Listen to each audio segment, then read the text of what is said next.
பெரியோன், அவன் நீ ஒன்றாய் அறிந்த இடம். அறிவு முழுமை அது முக்தி. அவன் நீ ஒன்றாய் அறிந்த இடம். அறிவு முழுமை அது முக்தி. அவன் நீ ஒன்றாய் அறிந்த இடம். அறிவு முழுமை அது முக்தி. அறிவு முழுமை அது முக்தி. அறிவு முழுமை அது முக்தி. குரு வணக்கம். சிந்தையை அடக்கியே சும்மாவிருக்கின்ற சீரறிய செய்த குருவே, அந்த நிலை தனில் அறிவு அசைவற்றிருக்க பெறும் ஆனந்தம் பொங்குதங்கே. இந்த பெரும் உலகமிசை எடுத்த பல பிறவிகளின் இறுதி பயனாகிய சந்ததமும் என்னை மறவாத சாந்த வாழ்வழித்தோய். என் சந்தோஷ செய்தி எதுவே, என் சந்தோஷ செய்தி எதுவே, என் சந்தோஷ செய்தி எதுவே.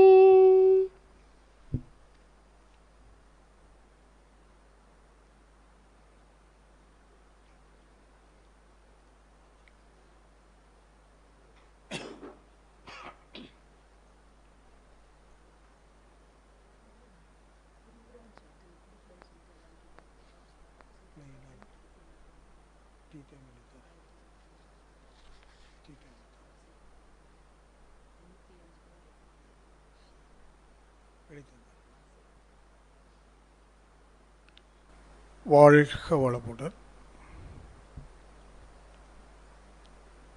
வாழ்க வையகம். வாழ்க வையகம். வாழ்க வளமுடன். குருவே துணை.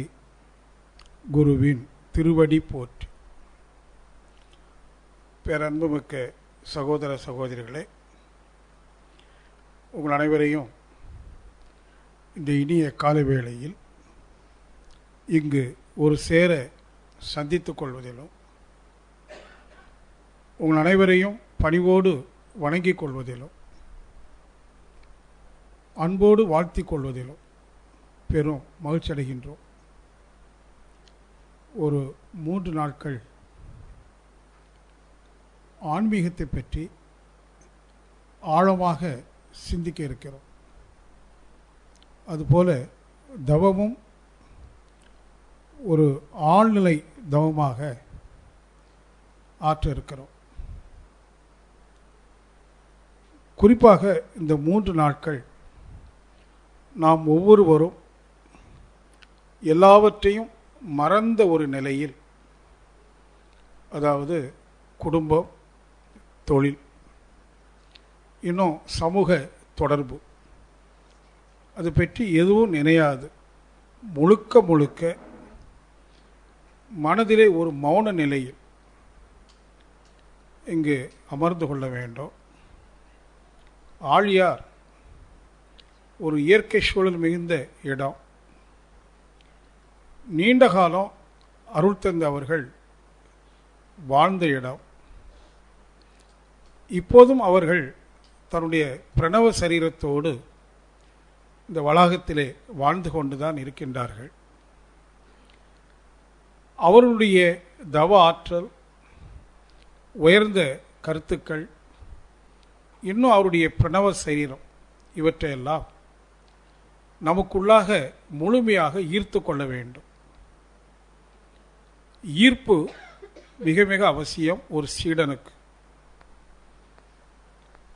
உடலை விட்ட மகானுடைய ஆன்மா இந்த காந்த களத்திலே எப்போதும் நிலைத்திருக்கும். அவருடைய சிந்தனையிலே எழுந்த உயர்ந்த கருத்துக்களும் இந்த காந்த களத்திலே பதிவாக இருக்கும். அவற்றையெல்லாம் எவ்வாறு ஈர்த்து கொள்வது, நம்முடைய பிரணவ சரீரத்தோடு எவ்வாறு இணைத்துக் கொள்வது, நம்முடைய சிந்தனையோடு அவருடைய கருத்துக்களை எவ்வாறு இணைத்துக் கொள்வது என்பதற்கெல்லாம் ஒரு சில யுக்திகள் உண்டு. அந்த யுக்திகளை பயன்படுத்தி நம்மை பண்படுத்திக் கொள்ள வேண்டும். அதற்கு மனதிலே ஒரு முழுமையான விடுபட்ட நிலை, சொல்லப்போனால் மனமற்ற நிலை உருவாக வேண்டும். ஆகவே இந்த முதல் அமர்வில் நாம் ஒவ்வொருவரும் சங்கல்பமாக நான் குடும்பம், தொழில், சமூக தொடர்பு இவற்றிலிருந்து நான் விடுபட்டு சுத்த மோன நிலையில் அமர்கிறேன் என்ற ஒரு சங்கல்பத்தோடு நாம் அமர்ந்து தவத்தினையும் சிந்தனையும் தொடர்ந்து செய்யலாம். இப்போ சிறிது நேரம் துரியாதீத தவம் ஆற்ற இருக்கிறோம். உங்களுக்கு தெரியும், தவம் என்பது ஒரு வினை அல்ல, ஒரு செயல் அல்ல செய்வதற்கு. தவம் என்பது அல்லது தியானம் என்பது ஒரு இருப்பை குறிக்கிற சொல். எதனுடைய இருப்பு? எது இயற்கையாக எழுச்சி பெற்றிருக்கிறதோ அந்த இருப்பு. அதை சிவநிலை என்று சொல்லலாம் அல்லது ஞானம் என்று சொல்லலாம். ஆக தியானம் என்பது ஒரு இருப்பை குறிக்கிற சொல். ஆங்கிலத்தில் அதை ஸ்டாட்டிக்னஸ் என்று சொல்றோம். இருப்பு என்று சொன்னால் அசைவற்ற நிர்ச்சலனம், எல்லையற்ற பரநிலை, அதை குறிக்கிற சொல்லுதான் தியானம். அவ்வாறு தவத்தில் தவமாய் இருப்பதற்கு நாம் எடுத்துக்கொண்டிருக்கிற பயிற்சி தியான பயிற்சி.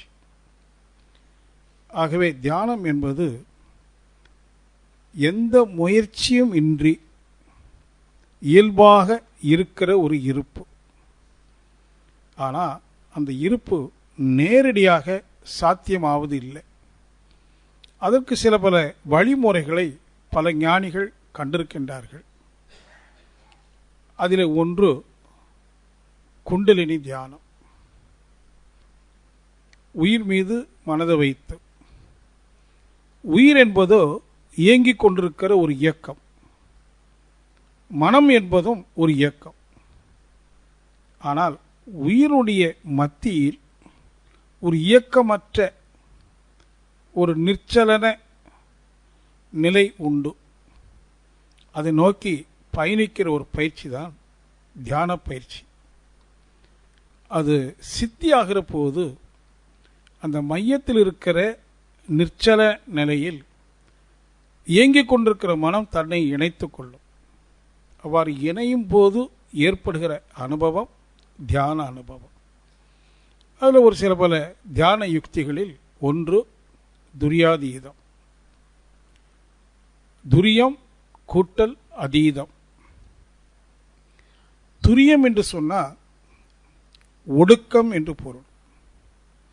அதீதம் என்று சொன்னால் விரிவு என்று பொருள்.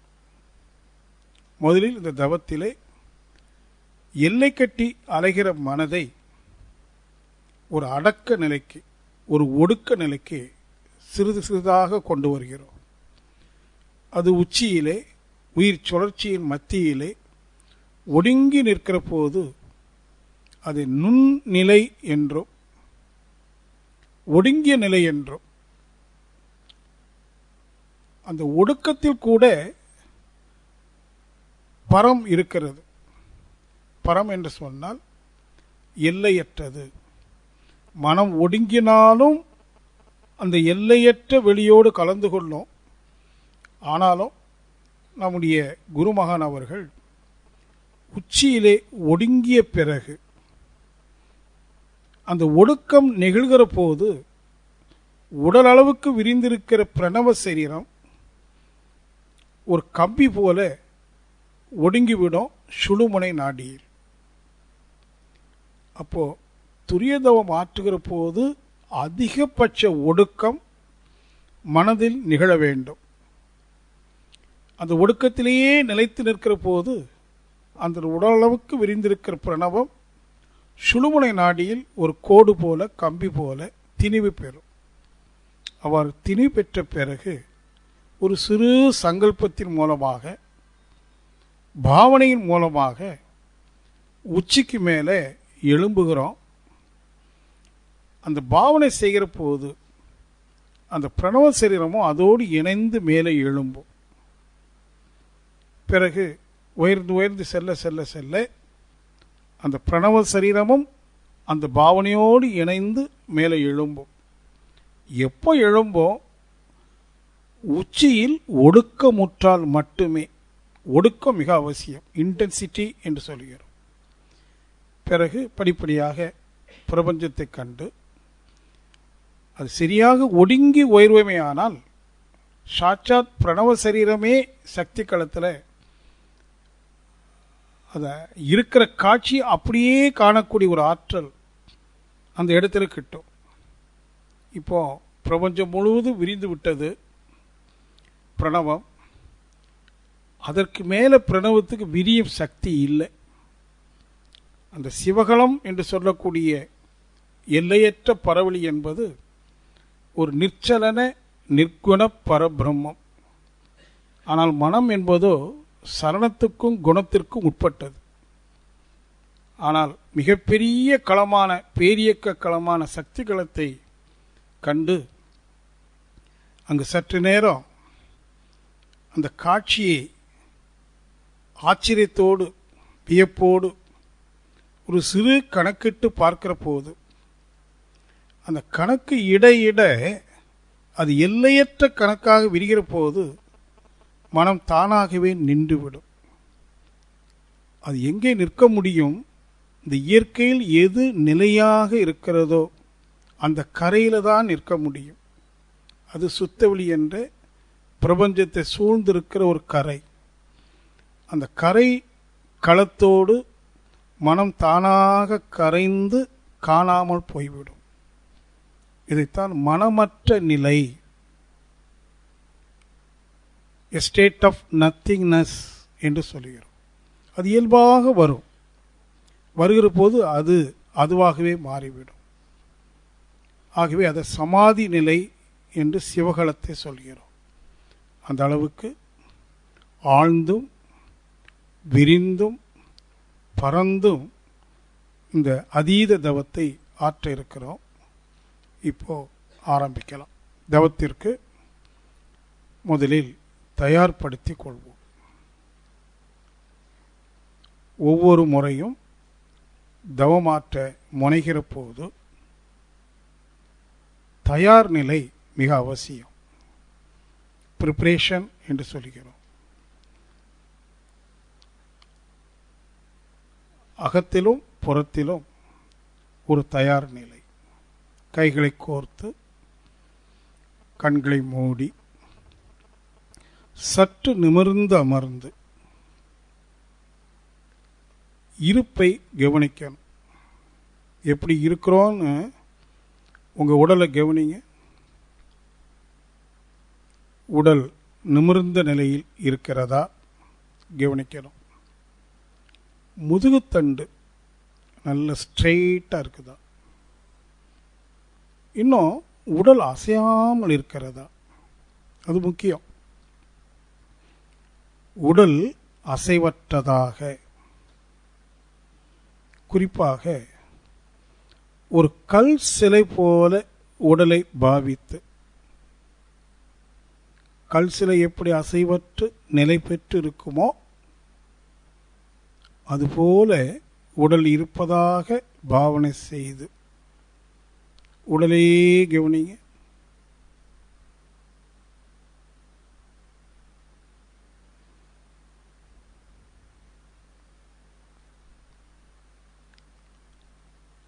உடலையே கவனிக்கின்றோம். அவ்வாறு கவனிக்கின்ற போது உடலின் அசைவற்ற தன்மை, உணர்வுக்கு எட்டும். ஸ்டில்னஸ் ஆஃப் தி பாடி, உடலின் அசைவற்ற தன்மை.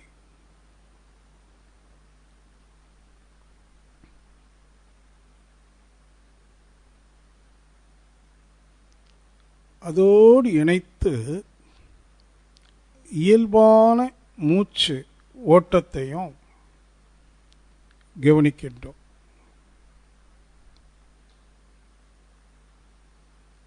அசைவற்ற உடல், இயல்பான மூச்சு ஓட்டம்.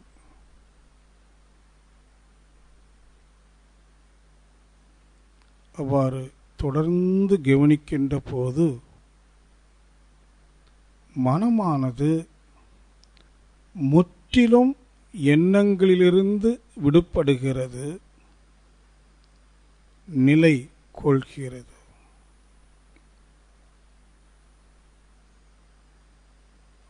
அமைதி, அமைதி. இப்போ அந்த அமைதியை கவனிக்கணும். அமைதினா என்ன? நல்ல கவனிங்க. எண்ணங்களற்ற வெறும் மனம் அமைதி.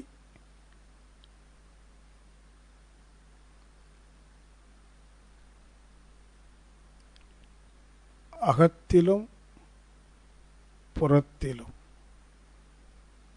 அமைதியே நிலவுகிறது, உணர்கிறோம்.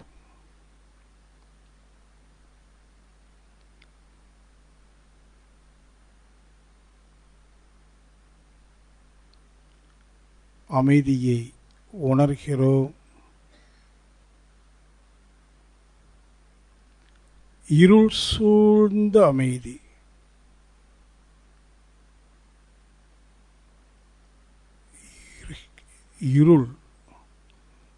இருள் சூழ்ந்த அமைதி.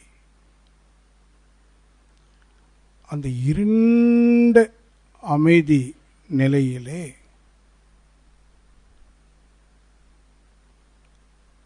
இருள் பிரவாகத்திலே நமது குரு மகான் அவர்கள் குத்து விளக்கு ஏற்றுகிற காட்சியை நல்லா பாருங்க. அருள் தந்தை அவர்கள் வெண்ணிற ஆடையுடன் மஞ்சள் துண்டிட்டு வெண்தாடியுடன் குத்து விளக்கு ஏற்றுகிற காட்சி. சங்கல்பம். இக்காட்சியானது நமது அக இருளை அகற்றி அறிவு ஒளியை ஏற்றுவதாக அமைகிறது. குருமகானையே கண்டு சங்கல்பம். அவர்கள்தம் உயர்ந்த கருத்துக்களெல்லாம் நம் சிந்தனையோடு இணைவதாகவும் குருமகானின் பிரணவ சரீரம் நம் பிரணவத்தோடு இணைவதாகவும் ஆவாகனம் செய்து கொள்கிறோம். குருமகானின் பிரணவ சரீரம் நம் அனைவரோடும் இணைவதாக, அனைவரோடும் இணைகிறது, இணைத்துக் கொள்கிறோம்.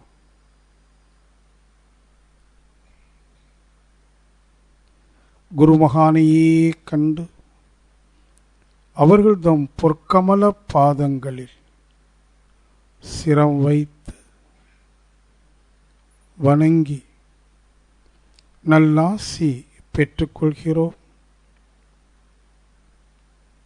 குருமகானின் ஆசியை பெற்றுக்கொள்கிறோம்.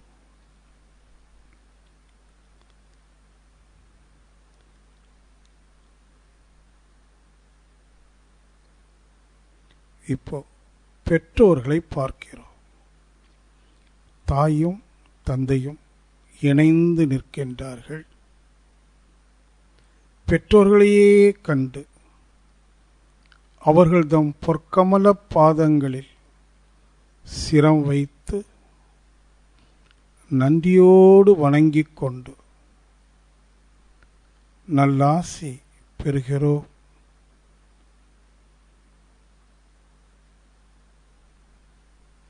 இப்போ மன விரிவு கொண்டு இந்த அறை முழுவதும் விரியலாம். நாம் அமர்ந்திருக்கிற இந்த அறை முழுவதும் தூய இறையாற்றல் நிரம்பி நிற்பதை பாவனை செய்து அழுத்தமாக உணர்ந்து கொள்கிறோம். மன விரியட்டம். நாம் அமர்ந்துள்ள இந்த இடத்தை சுற்றிலும் நல்ல தெய்வீக ஆற்றலே நிரம்பின, அது நிரம்பி நிற்பதை பாவித்து அழுத்தமாக உணர்ந்து கொள்கிறோம். நாம் அமர்ந்துள்ள இந்த இடத்தை சுற்றிலும் நல்ல தெய்வீக ஆற்றலே நிரம்பின உணரணும். நாம் அமர்ந்துள்ள இந்த இடத்தை சுற்றிலும் நல்ல தெய்வீக ஆற்றலே நிரம்பின. அந்த இறை ஆற்றலினுடைய பண்பு சூழ்ந்தழுத்தம். இப்போ உடலையே கவனிங்க. உடலை சுற்றிலும் அந்த இறை ஆற்றல் சூழ்ந்து உடலை அழுத்துகிறது, உடலுக்குள்ளாக நுழைகிறது, ஊடுருவி அலையலையாக பரவுகிறது. இத்தனையும் பாவனை செய்யணும். உடலை சுற்றிலும் இறை ஆற்றல் சூழ்ந்து அழுத்துகிறது, உடலுக்குள்ளாக நுழைந்து ஊடுருவி அலையலையாக பரவிக்கொண்டிருக்கிறது. பாவனை. அருள் பேராற்றல் உடலிலும் உயிரிலும் அலை அலையாக பாய்ந்து நிரம்புவதை உணர்கிறோம். அக உடல், உடலுக்குள்ளாக கவனம் செல்லட்டும். அருள் பேராற்றல் உடலிலும் உயிரிலும் அலை அலையாக பாய்ந்து நிரம்புகிறது உணர்கிறோம்.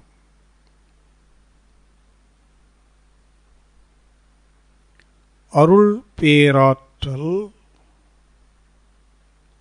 உடலிலும் உயிரிலும் அலை அலையாக பாய்ந்து நிரம்புவதை உணர்கிறோம்.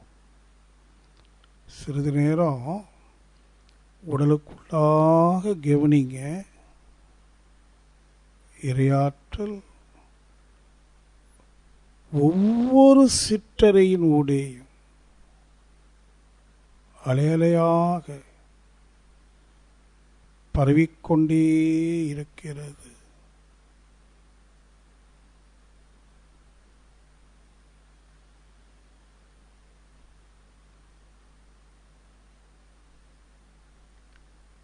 இப்போ மெதுவா ஒரு மூச்சை எடுத்துக்கொண்டே புருவ மையம் புருவமையம், மகாசக்தி குண்டலினி புருவமத்தியில் மையங்கொண்டு சுழன்று இயங்கட்டும் உணர்கிறோம்.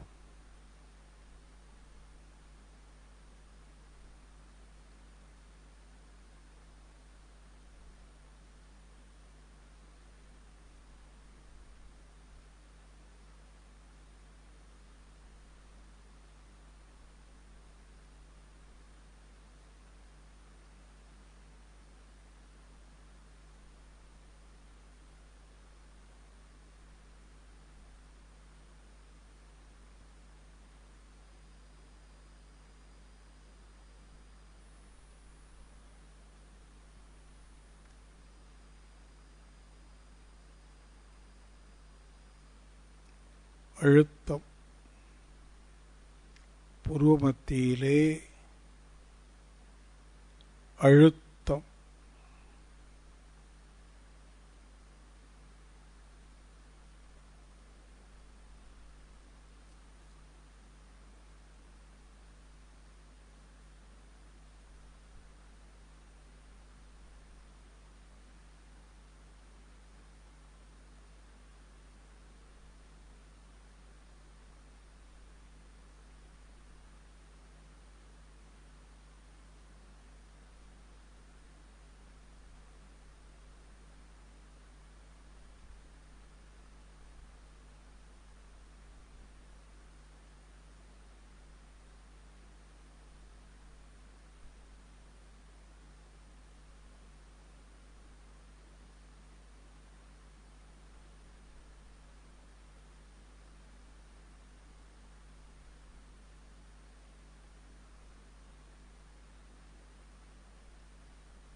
புருவமத்தியில்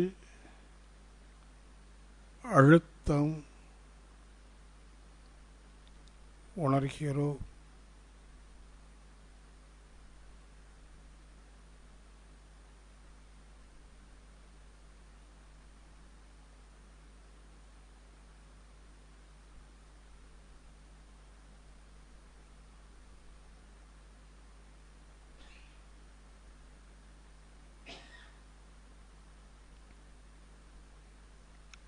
மெதுவாக ஒரு மூச்சு எடுத்துக்கொள்ளுங்க.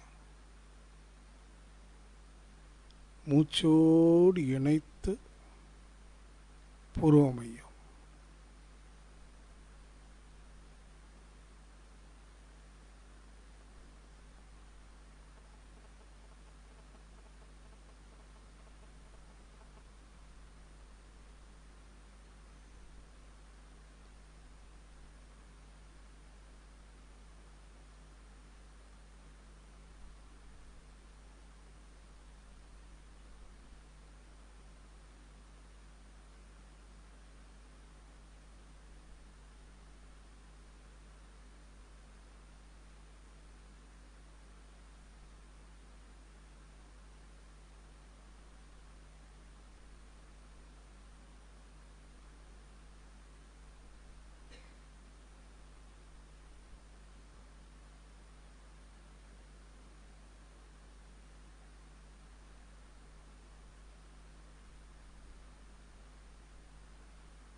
எண்ணங்களிலிருந்து விடுபடுகிறோம். புருவமத்தியில் உணர்வோடு ஒன்றி நல்ல ஒன்றட்டும். ஒன்றி நின்று தவமாற்றுகிறோம்.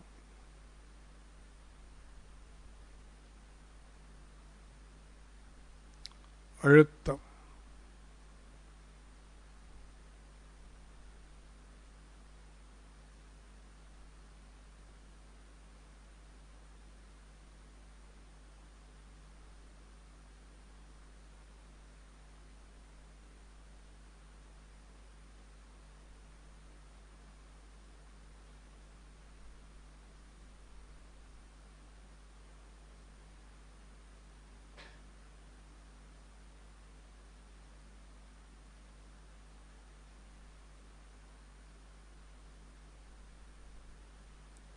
மெதுவா ஒரு மூச்சு.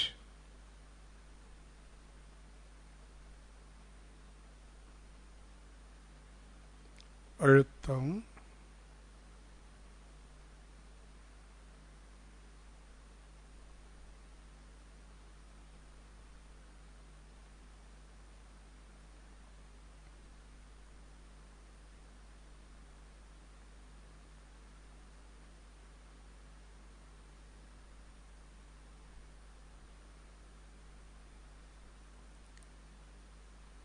இப்போ மெதுவா துரியம். உச்சிக்கு மனம் போகட்டும். உச்சியிலே சுழல் அழுத்தம். சுழல் அழுத்தம்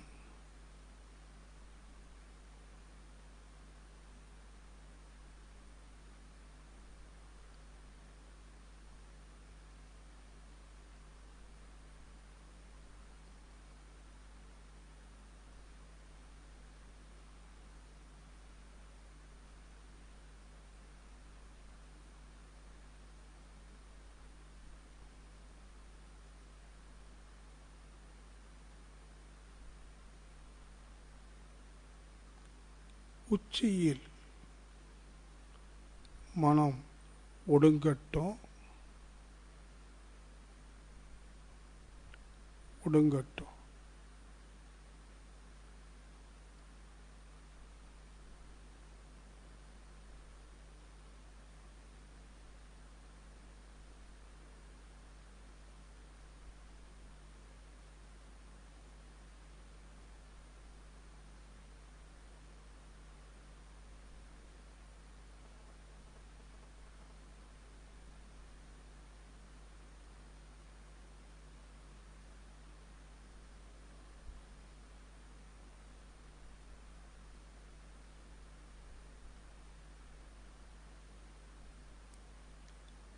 இன்னும் ஒடுங்கி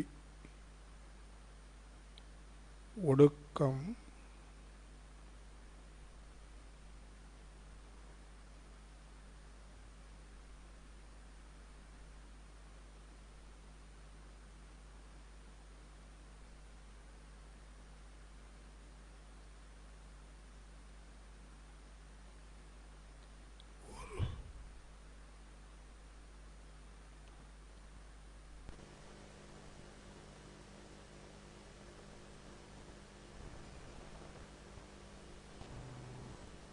ஒடுங்கட்டும்.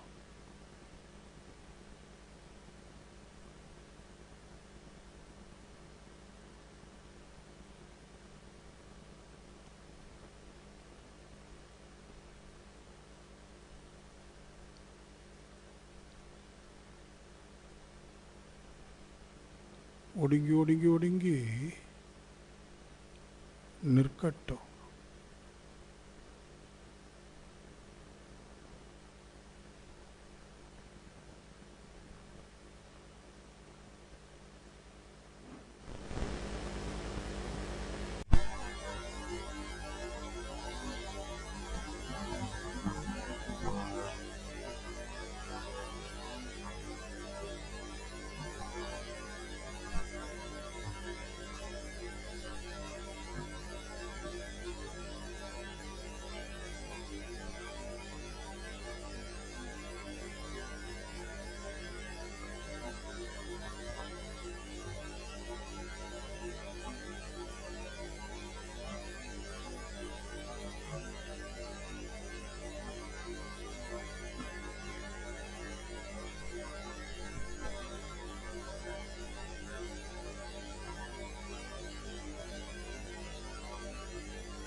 உச்சி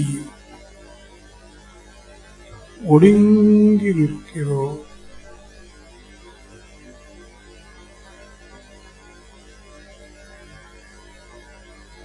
சுழுமுனை நாடியிலே பிரணவ சரீரமானது திணிவு பெற்று ஒரு கம்பி போல ஒடுங்கி நிற்கிறது. அந்த பிரணவ சரீரம் உச்சியின் மூலமாக மேலே எழும்பட்டும், உச்சிக்கு மேலே எழும்பட்டும். துவாதசம் பிரணவ சரீரம் உச்சிக்கு மேலே ஒரு முகம், இன்னும் உயரட்டும். பாவனை செய்யணும். பிரணவம் உயர்வதாக பாவி உயர்ந்து உயர்ந்து உயர்ந்து உயர்ந்து சந்திரனை அடையட்டும்.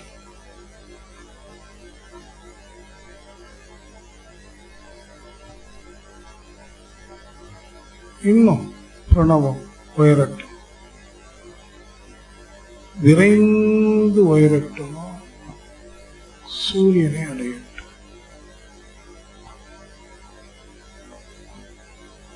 பிரணவ சரீரம் சூரியனில் அமர்ந்திருக்கிறது. சூரியனில் அமர்ந்து கொண்டு நம்மை சூழ்ந்திருக்கிற பிரபஞ்ச தோற்றத்தை பார்க்கிறோம். நம்மை சூழ்ந்தும் கோள வடிவிலே இருண்ட வெளியும் கோடான கோடி நட்சத்திரங்கள். நல்ல பாருங்கள், சுழன்று பாருங்கள். எத்திசை நோக்கினும்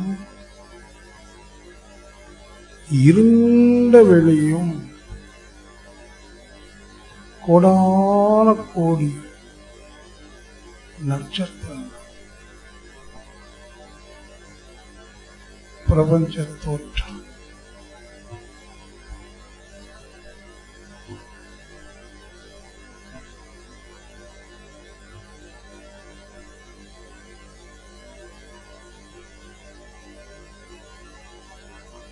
இப்போ சூரியனிலிருந்து பிரணவம் விரிந்து செல்லட்டும்.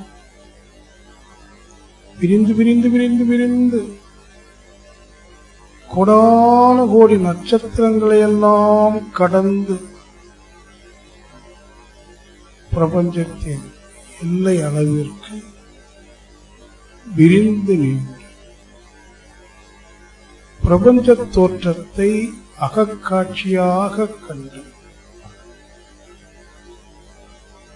சக்தி கலந்த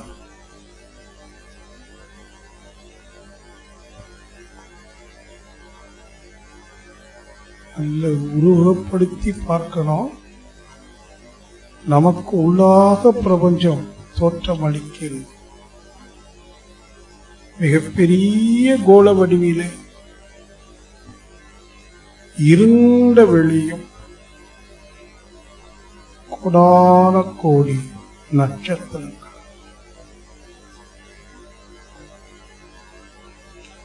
இந்த நட்சத்திரங்கள் எல்லாம் தன்னைத்தானே சுழண்டு கொண்டு விரைவாக நகர்ந்து கொண்டு இருக்கிற காட்சி. நல்ல பாவனையோடு பார்க்கணும். இன்னும் அந்த நட்சத்திரங்களுக்கு இடைப்பட்ட வெளியிலே இருண்ட வெளியிலே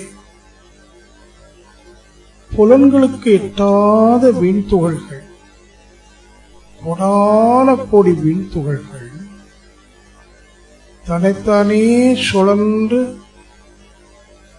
காந்த ஆற்றலை பிரபஞ்சம் முழுவதும் பரவ விடுவதை பாருங்கள். ஒவ்வொரு வீண் துகளிலிருந்தும் காந்தலை அலை அலையாக பிரபஞ்சம் முழுவதும், இந்த பிரபஞ்சம் முழுமையும் வான்காந்த பேராற்றல் ஒரு கடல் போல நிரம்பி நிற்பதை பாவனை செய்யணும்.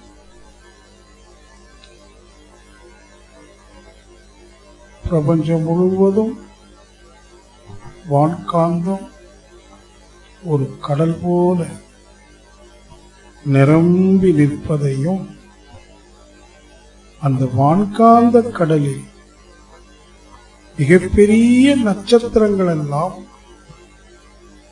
அமிழ்ந்து மிதந்து கொண்டு சுழன்று நகர்ந்து கொண்டிருக்கிற காட்சி.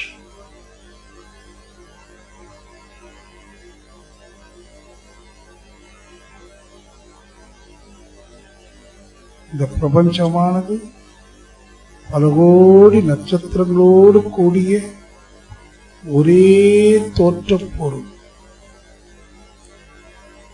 நட்சத்திரங்கள் எல்லாம் தனித்தனியாக காட்சியளித்தாலும் பிரபஞ்சம் என்பது வான்காந்தம் நிரம்பிய ஒரே பொருள், யூனிவர்ஸ். அந்த சிந்தனையோடு பிரபஞ்சத்தை பார்க்கணும்.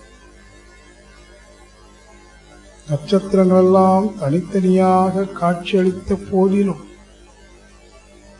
வான்காந்த ஆற்றலினால் ஒருங்கிணைக்கப்பட்டு பிரபஞ்சம் ஒரே தோற்றப் பொருளாக காட்சியளிக்கிறது என்கிற பாவனையோடு பாரு. ஒரே தோற்றப் பொருள். It is only one unit.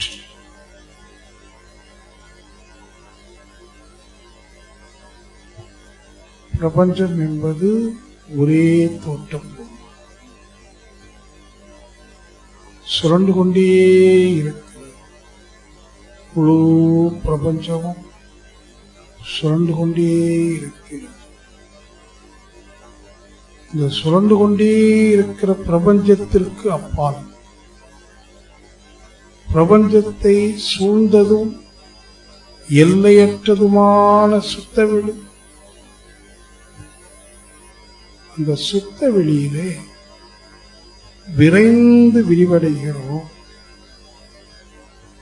அங்கு விரிந்து செல்ல செல்ல செல்ல இந்த பிரபஞ்ச தோற்றமானது தன் அளவில் சிரித்து சிரித்து ஒரு பந்து போல காட்சியளிக்கிறது. நல்ல ஒரு பந்து போல, ஒரு சிறு பந்து போல இன்னும் சிரித்து சிரித்து சிரித்து ஒரு புள்ளியாய் அதுவும் இப்போது மறைந்து விடுகிறது. மிஞ்சுவதெல்லாம் இருள் ஒன்றே. அந்த இருளையே பாவனை செய்து கொண்டு விரிந்து நிற்கிறோம். சிவக்களம், சுத்தவெளி, எல்லையற்ற பரவெளி. இருளையே பாவனை செய்து கொண்டு இருளோடு இருளாக கலந்து கும் இருட்டு.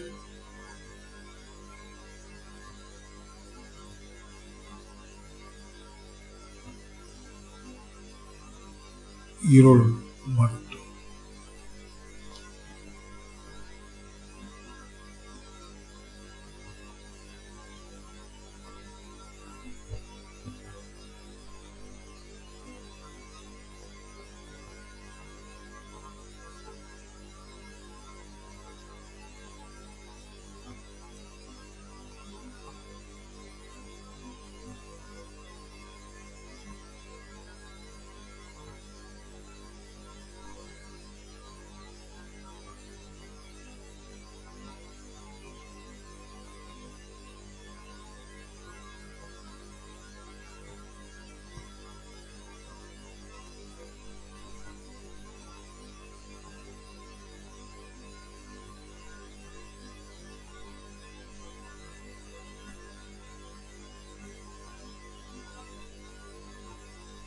சுத்த வெளி, கும் இருட்டு, இருள் மட்டம்.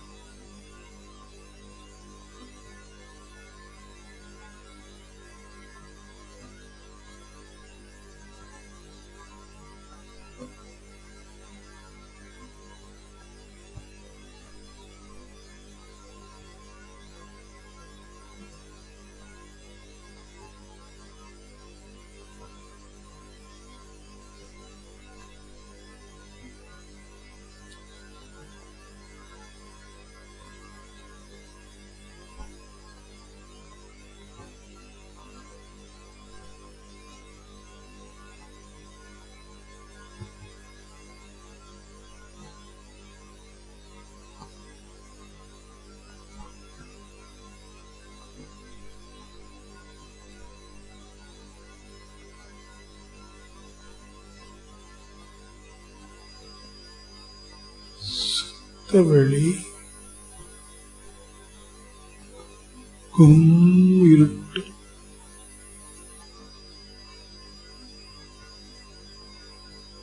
சமாதி.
வாழ்க வளமுடன்.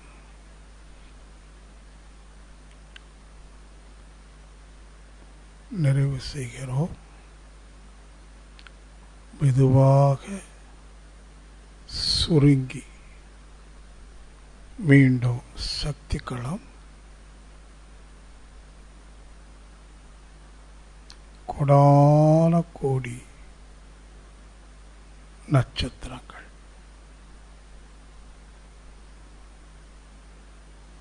சூரியன், எல்லா நட்சத்திரங்களும் சூரியன்தான். நமது நில உலகம் சுழண்டு வருகிற சூரியன் இன்னும் சந்திரன்,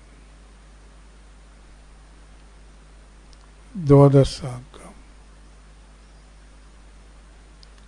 மெதுவாக உச்சி அமர்கிறோம். துரியம்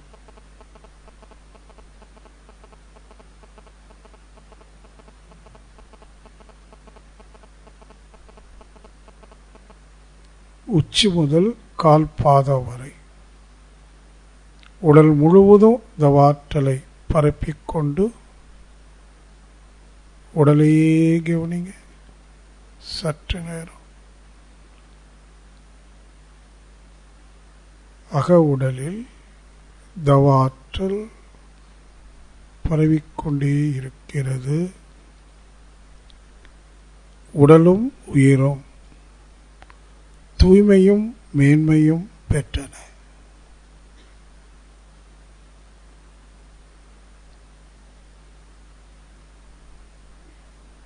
சிறிது நேரம் அமைதியாக இருக்கிறோம்.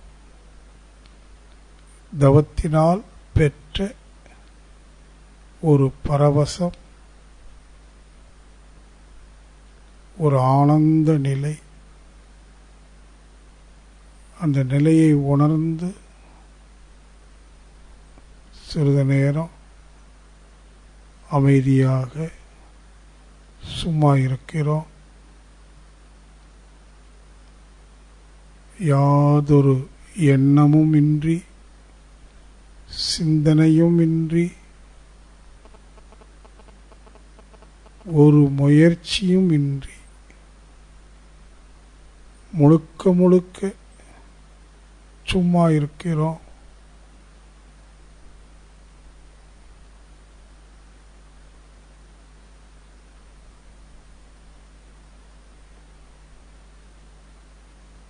ஒரு ஆனந்த நிலை.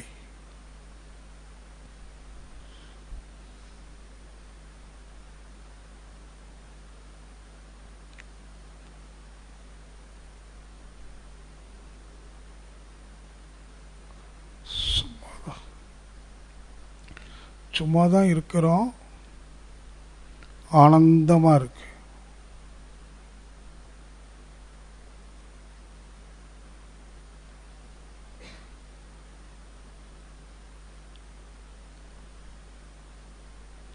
சரி. வாழ்க வையகம், வாழ்க வையகம், வாழ்க வளமுடன். நிறைவு செய்து கொள்கிறோம். அமைதி, அமைதி, அமைதி.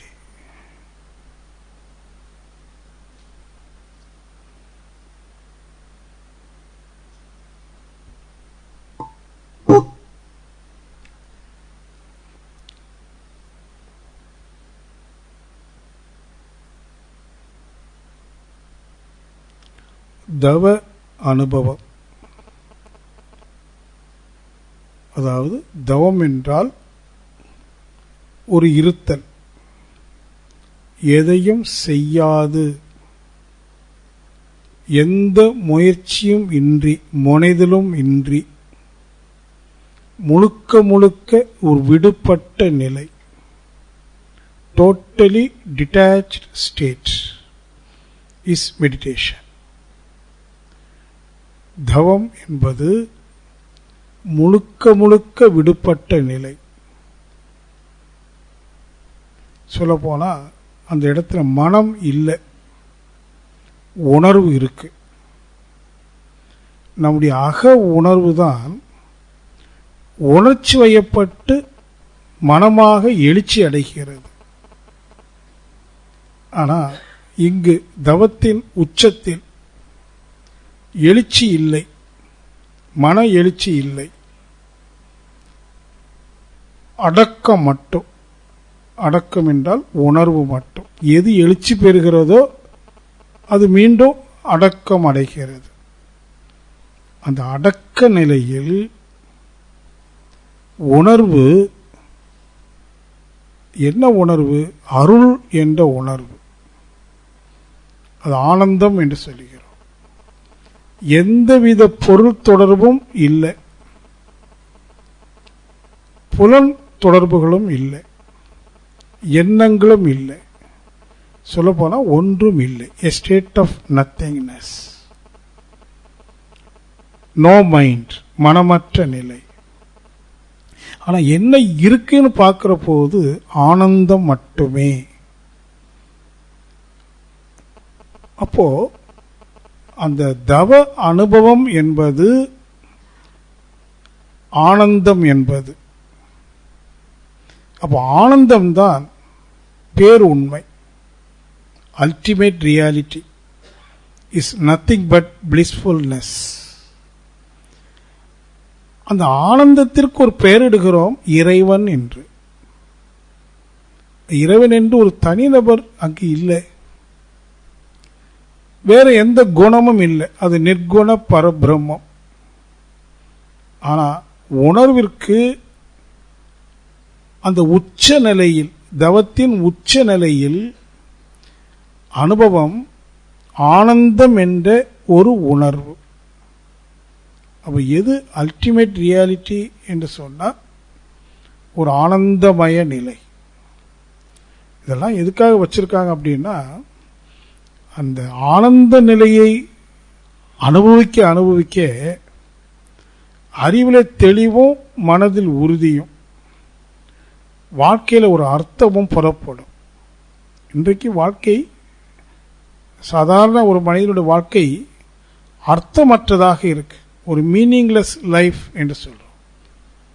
ஒரு அர்த்தமில்லாத வாழ்க்கையில் சில குறிக்கோள்களை வைத்துக்கொண்டு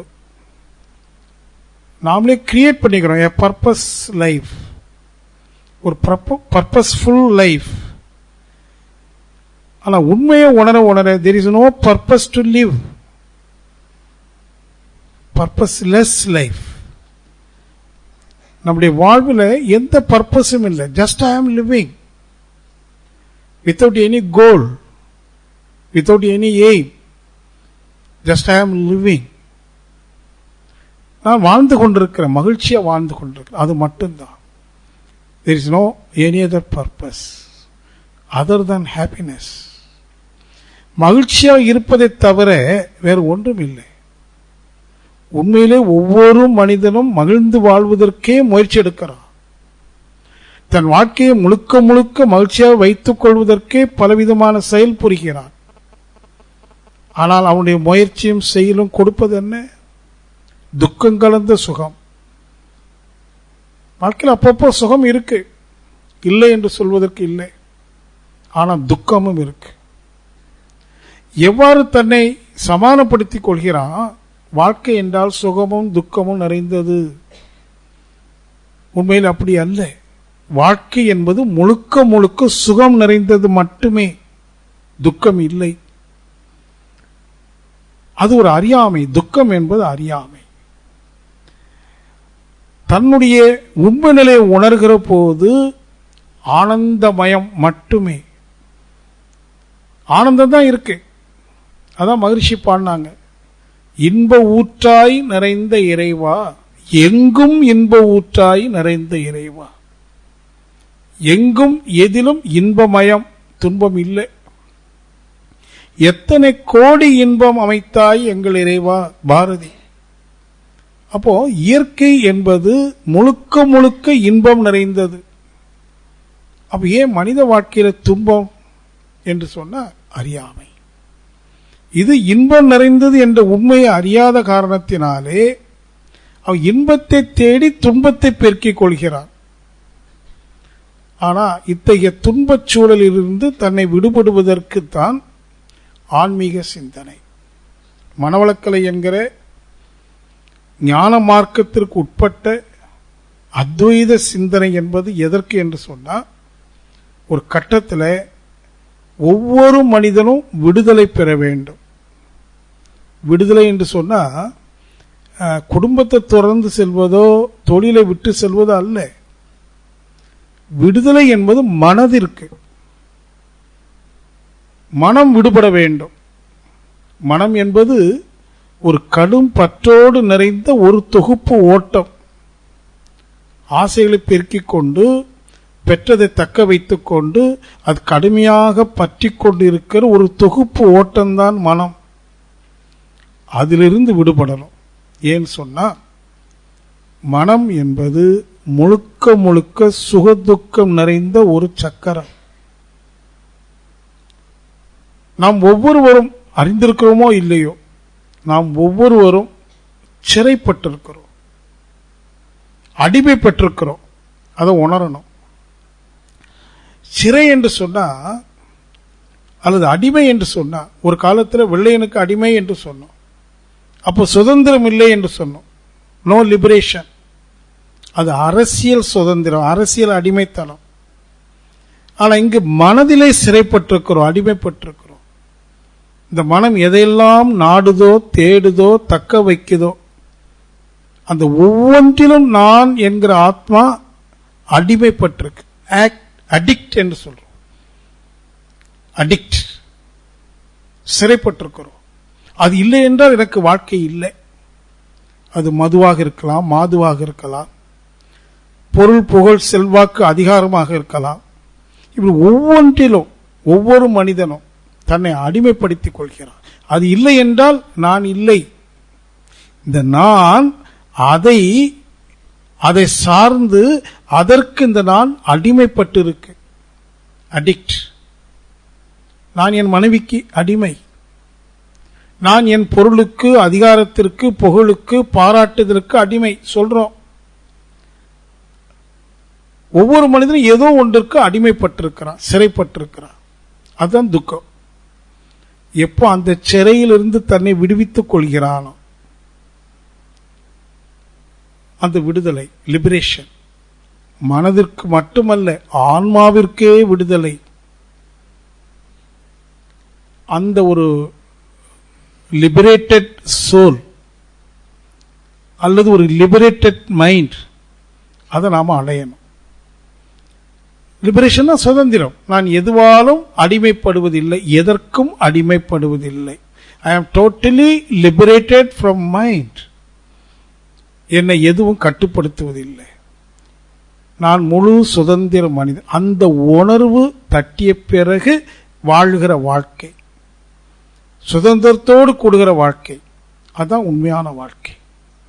அதைத்தான் ஞான வாழ்வு என்று மகரிஷி குறிப்பிடுவார்கள்.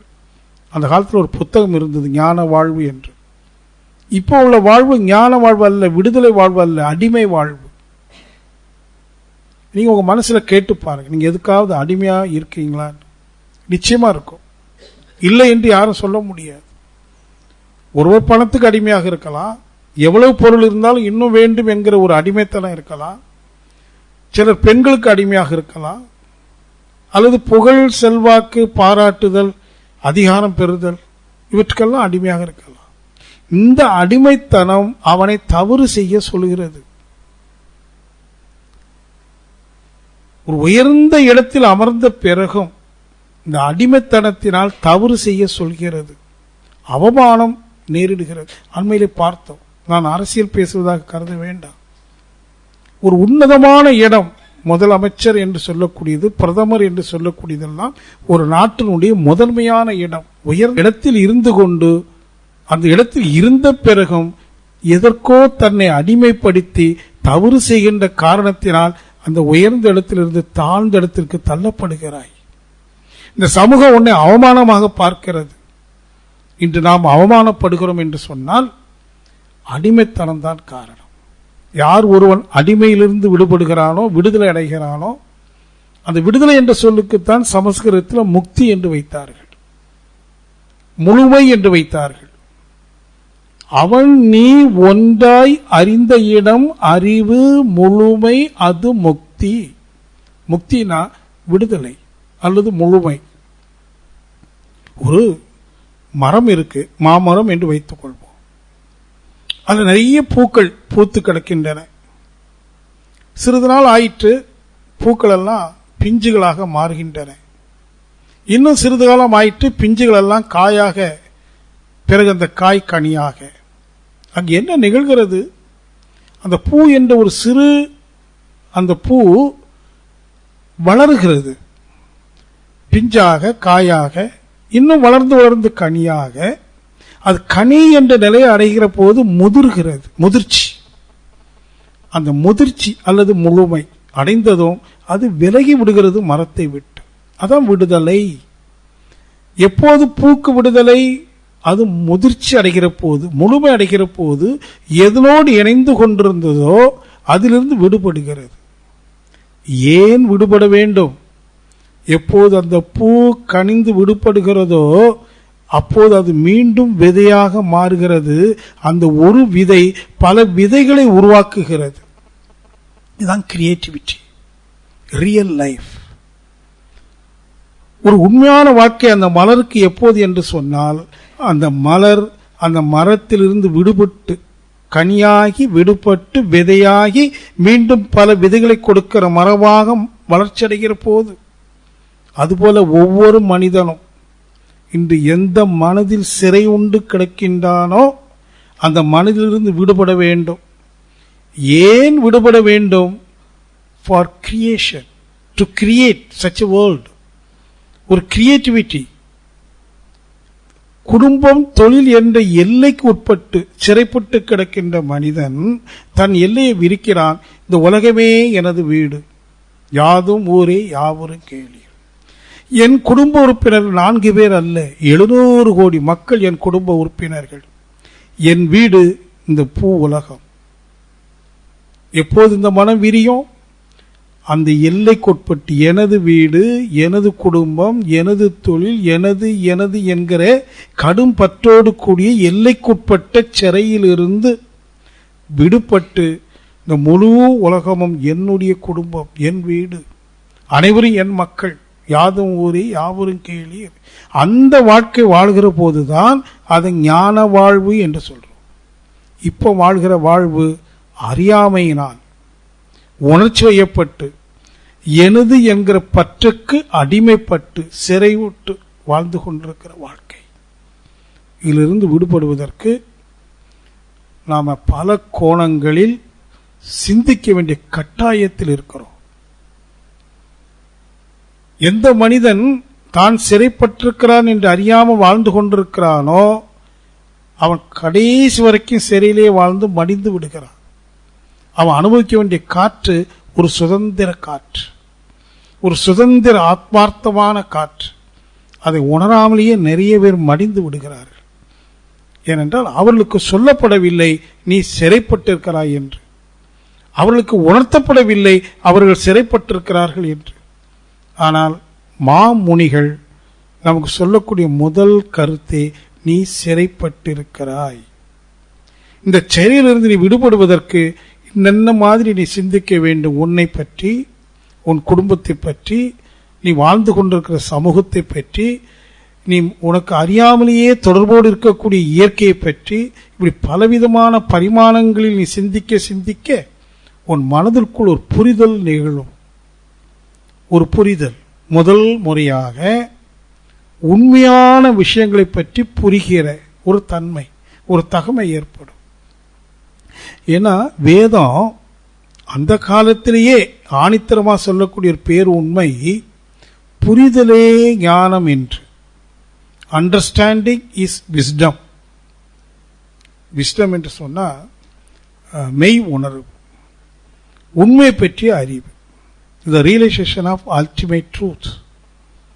அது மெய் உணர்வு என்று சொல்றோம். அந்த மெய்யை உணர்வதற்கு முன்பு மெய்யை புரிதல் வேண்டும். Understanding of the ultimate reality. அந்த புரிதல் நிகழத்தான் நம்முடைய கண் திறக்க ஆரம்பிக்கும். இப்ப நாம கண்ணை மூடிட்டு தான் வாழ்ந்துட்டு இருக்கோம். அதனால அந்த மீனிங்லெஸ் லைஃப்னு சொல்றோம்.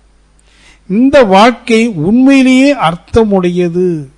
ஒரு மனிதன் மரணத்திற்கு முன்பாக அவன் புரிய வேண்டிய புரிதல், என் வாழ்க்கை மிக மிக அர்த்தமுள்ளது, நான் முழுமையாக வாழ்ந்து கொண்டிருக்கிறேன், வாழ்ந்து விட்டேன், ஆகவே இந்த மரணத்தை கண்டு எனக்கு எந்த பயமும் இல்லை, என் வேலை முடிந்தது, மகிழ்ச்சியாக செல்கிறேன் என்கிற முடிவு, ஒரு துணிவு மனுஷனுக்கு வரணும். அது எப்போ வரும் என்று சொன்னால், இந்த பயிற்சியை நாம் ஒவ்வொருவரும் மனவளக்கலையை முழுக்க முழுக்க பயின்று புரிந்து அது வாழ்க்கையில் செயல்படுத்தியும் வருவோமே. ஆனால் நிச்சயமா ஒரு நாள் வரும், இந்த நான் என்பது ஒரு சிறைப்பட்டதல்ல. It is totally liberated soul. முழுக்க முழுக்க விடுபட்ட மனம், இந்த ஆத்மா, இந்த ஆத்மாவை, இந்த விடுபட்ட ஆத்மாவை எந்த ஒன்றும் பாதிக்காது. It is totally undisturbed mind and undisturbed soul. Not only liberated, undisturbed. Veda தான் சொல்லுது, ஆத்மாவை கத்தி தீண்டுவதில்லை, நெருப்பு சுடுவதில்லை, நீர் நனைப்பதில்லை. It is untouchable. இதை எதனாலும் பாதிப்புக்கு உட்படுத்த முடியாது. ஆனா இன்றைக்கு நாம பாதிப்புக்கு உட்படுகிறோம். ஒரு சிறு நிகழ்ச்சி நமக்கு மனசுல ஒரு பெரிய பாதிப்பை ஏற்படுத்துகிறது. டிஸ்டர்ப் ஆயிடும், உடனே சோர்வடைகிறோம், சோகத்திற்கு ஆட்படுகிறோம். ஒரு சின்ன விஷயம், ஒரு சிறு நிகழ்ச்சி, வீட்டில், தொழிலில், சமுதாயத்தில், இயற்கையில் ஒரு சிறு சலனம் சங்கடத்தை ஏற்படுத்து. காரணம், இன்னும் அது விடுதலை பெறலை. ஏன்னா அந்த அறிவு பக்குவம் நிகழலை. ஆகையினால நாம ஒவ்வொருவரும் நம்முடைய வாழ்க்கையை வாழ ஆரம்பிப்பதற்கு முன்பு, வாழ்க்கைனா என்ன, இந்த பிறப்பு ஏன் நிகழ்ந்திருக்கிறது, அது ஏன் நிகழ்ந்திருக்கிறது என்று அறியும் போதுதான் இந்த வாழ்க்கையை எவ்வாறு வைத்துக் கொள்ள வேண்டும் என்கிற அறிவு தெளிவும் கிட்டும். அந்த வகையில் இங்கு நாம சந்தித்து கொண்டிருக்கிற இந்த 3 தினங்கள் அந்த கோணத்தில் சிந்திப்போம். நாம் அடைய வேண்டிய இலக்குன்னு ஒன்று இருக்கு. ஆனால் ஆழ்ந்து சிந்தித்தோமானா அந்த இலக்கை நாம் அடைய வேண்டிய அவசியம் இல்லை. அது ஏற்கனவே அந்த இலக்கில் தான் இருக்கிறோம். ஆனால் அது மறைக்கப்பட்டிருக்கு. எந்த இலக்கை அடைய வேண்டும் என்று சொல்லப்படுகிறதோ அந்த இலக்கில் தான் நாம் இருக்கிறோம். ஆனால் அது மறைக்கப்பட்டிருக்கு. அது எதுவால் மறைக்கப்பட்டிருக்கோ அந்த மறைக்கப்பட்ட திரைச்சீலைகள் எது என்று அறிந்து அதை ஒன்றன் பின் ஒன்றாக விலக்கிவிட்டோமே. ஆனால் அந்த இலக்கிலேயே அமர்ந்திருக்கிறோம் என்ற ஒரு அறிவு தெளிவும் கிட்டும். அந்த அறிவு தெளிவு கிட்டிய பிறகு நீ சும்மா கண்ண மூடி உட்காரு, எந்த முயற்சியும் எடுக்க வேண்டாம். ஆக்கினை, துரியம், துரியாதம் எதுவும் இல்லை, எந்த முயற்சியும் இல்லை. ஆனால் எதற்காக இந்த முயற்சி இப்போ எடுத்துக்கொண்டிருக்கிறோமோ அது அங்கு இருப்பதை அனுபவமாக பெறலாம். அந்த இலக்கு அது அனுபவமாக பெறலாம். அனுபவமாக பெறுகிற போதுதான் இந்த தெளிந்த அறிவு நிலை பெற்ற அறிவாக மாறும். தெளிவும் நிலையும். இன்னைக்கு தெளிவு இருக்கு, ஆனால் அது நிலை பெறலை, நழுவி போயிருது. மகரிஷியனுடைய கருத்துக்களை கேட்டு கேட்டு தெளிவாக இருக்கிறோம். ஆனா வாய்ப்பு வரும்போது, சூழ்நிலை வரும்போது இந்த தெளிவுல குழப்பம் ஏற்படுவதையும் பார்க்கிறோம். அது தெளிவு நிலையான தெளிவாக இல்லை. அப்ப இது நிலையான தெளிவாக மாற வேண்டுமானால் எந்த கருத்தில் தெளிவு பெற்றிருக்கிறோமோ அந்த கருத்தில் உணர்வு என்கிற அனுபவத்தையும் பெற வேணும். அந்த அனுபவம் நாம முயற்சி எடுத்து வருவதில்லை. மீண்டும் சொல்வேன், அந்த இலக்கை அடைவதற்கு முயற்சி பயன் தராது. There is no way to achieve. Pathless path. அந்த இலக்குக்கு பாதை தேவையில்லை, வழி தேவையில்லை. ஏனென்றால் அந்த இலக்கு வேறு ஒன்றுமில்லை. எது நானோ அதுவே அந்த இலக்கு, எது சுயமோ அதுவே அந்த இலக்கு. அப்போ சுயத்தை அடைவதற்கு வழி எதற்கு? வழி தேவையில்லை. ஆனால் இப்போது தேவைப்படுவதாக நினைக்கிறோம். காரணம், அது எங்கே இருக்கிறது, என்னவாக இருக்கிறது என்ற அறியாமையில் இருக்கக்கூடிய காரணத்தினால்.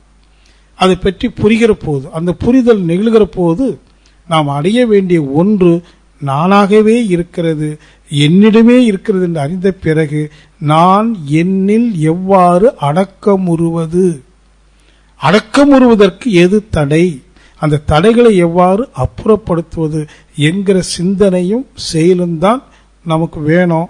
அதை நாம் தொடர்ந்து பார்க்கலாம். அந்த அளவில் இந்த 3 நாட்கள் நாம் சிந்திக்க இருக்கிற கருத்தை பற்றி நீங்கள் முழுமையாக கேட்டு இங்கேயே உங்களுக்குள்ள ஒரு ஆய்வு செய்து, அவங்க ஐயா அறிமுகம் செய்யும்போது சொன்ன மாதிரி இங்கிருந்து வீட்டுக்கு செல்கிற போது ஒரு ஞானவானாக, ஞான வாழ்வு வாழ்வதற்கு தகுதி உடையவனாக இல்லம் செல்லலாம் என்று சொல்லி இந்த முதல் அமர்வை நிறைவு செய்கிறேன்.